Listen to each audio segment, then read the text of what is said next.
Hello, thanks very much for watching. I'm still heading west on the Kennet and Avon Canal.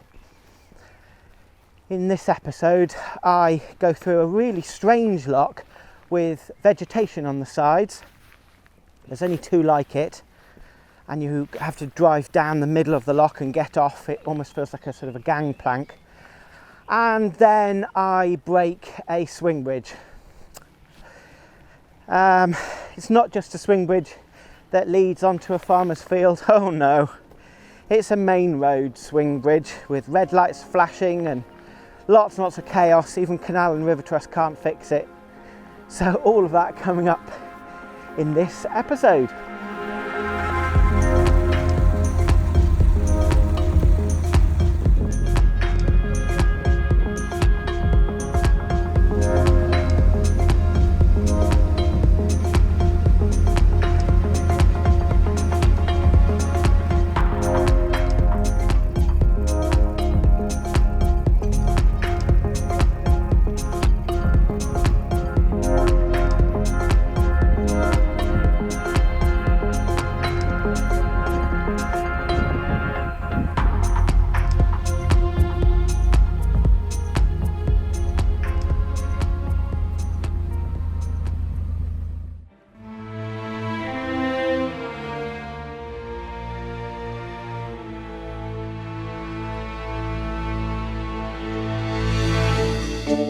I left the long, straight mooring area at Fobney Lock and headed west.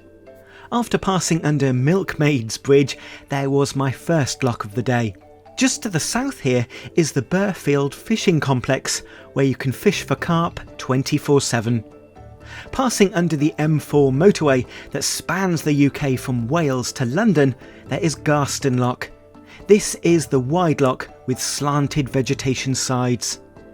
I then headed towards Tile Mill, where there is a lock and a rather difficult swing bridge.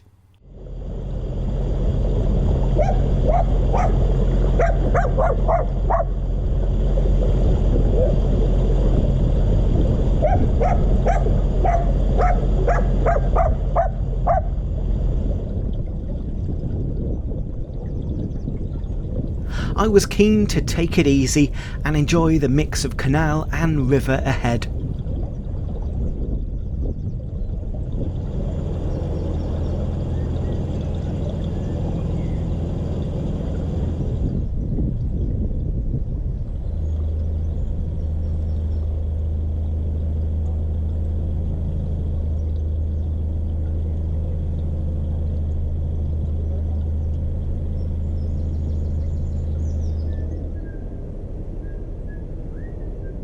In 1850, the buildings alongside Southcote Lock used to be part of a pumping station that provided the town of Reading its first filtered water supply. Now it's been converted into residential properties, where future generations can watch the boats go by.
Garston Lock was built between 1718 and 1723 and has a rise of 7 feet and 7 inches.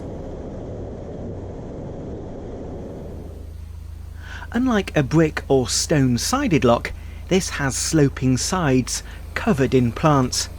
It's a really strange lock to navigate into, as you exit the boat via small walkways located either side of the lock.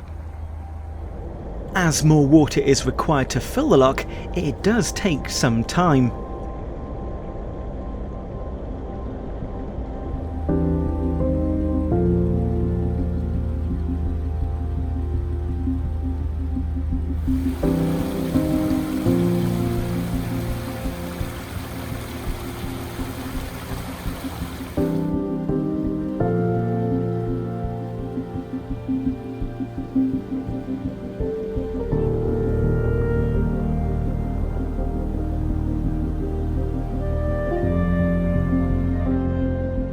At either end of the lock there are pillboxes dating from World War II. These bunkers were built as anti-tank defences, and their steel doors needed to be just as strong as their concrete walls to withstand enemy blasts.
At Tile Mill there are bins, a water and L sign point, and just before the lock, Tile Mill Swing Bridge.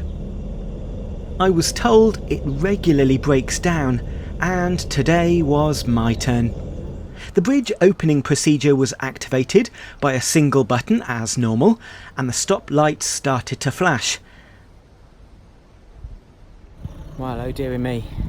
We tried to lower the barriers and open the swing bridge, but it jammed, and all it was the red lights flashing, which then of course we had to be traffic management and help the people cross.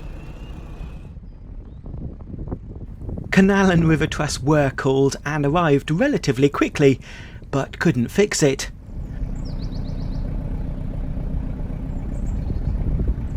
More and more engineers arrived throughout the afternoon. Remember, the lights are still flashing red, confusing the motorists. Around 5 hours later, the swing bridge was manually opened for me to pass through, and I moored up just beyond the lock for the night. And that's the end of my filming on the Kennet and Avon Canal. I'm back up here in the East Midlands now.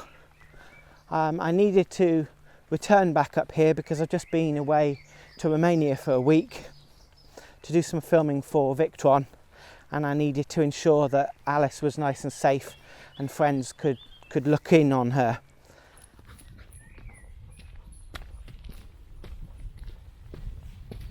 I thoroughly enjoyed the Kennet and Avon Canal. I didn't do all of it. I got roughly to Great Bedouin a little bit before then. It's quite a difficult canal to do on your own as a solo navigator, because there's a lot of locks and a lot of swing bridges, and the further you go west the more there were, it felt like. I knew that that's how the canal was. I was told that previously, but it is quite tough on your own, having to spend most of your day opening and closing locks and swing bridges when they work. It's a nice canal though, very pretty. It's got a very good community feel. I think it's because it's cut off from everyone and there's this big river. They have that sort of them and us feeling, which is really nice. It goes through some quite urban areas as well, obviously Reading and Newbury were the two that I experienced. No real trouble at all. There weren't that many mooring spots, I must say, and they've let the banks be angled quite a lot, but I didn't really find any problems. The sides were strong enough to hold pins in and things, so I thoroughly enjoyed it, and I experienced for a couple of weeks the canal as a boater, which is the first time I've done that ever since I've bought Alice, really. So that is the end of the Kennet and Avon. I'm back up here in the East Midlands. Lots and lots to do. And until next time, see you later.